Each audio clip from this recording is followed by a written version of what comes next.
இன்னைக்கு ஒரு பூனைக்குட்டிய SS pet care ஹாஸ்பிட்டலுக்கு சிகிச்சைக்காக கொண்டு வந்திருந்தாங்க.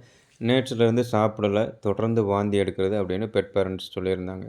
செக் பண்ணி பார்க்கும்போது டெம்பரேச்சர் 104 டிகிரி ஃபாரன்ஹீட் இருந்துச்சு. இதுவரை எந்த தடுப்பூசியும் போடல அப்படின்னு சொன்னாங்க. எங்களுக்கு ஒரு சந்தேகம் இருந்துச்சு. இது ஒருவேளை ஃபெலைன் பார்வோவா இருக்கலாம் அப்படின்னு. உடனடியா ஃபெலைன் பார்வோ டெஸ்ட் கிட் மூலமா பரிசோதனை செஞ்சு பார்த்தோம்.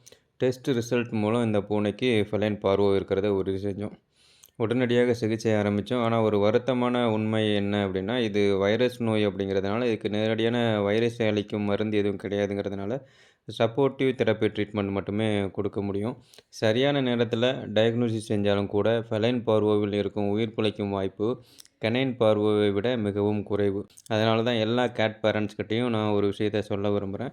தடுப்பூசிக்காக செலவு செய்வதை விட, இந்த நோய் வந்த பிறகு சிகிச்சைக்காக செலவு செய்வது பல மடங்கு அதிகம். அதைவிட முக்கியம் உயிருக்கு இருக்கும் ஆபத்து.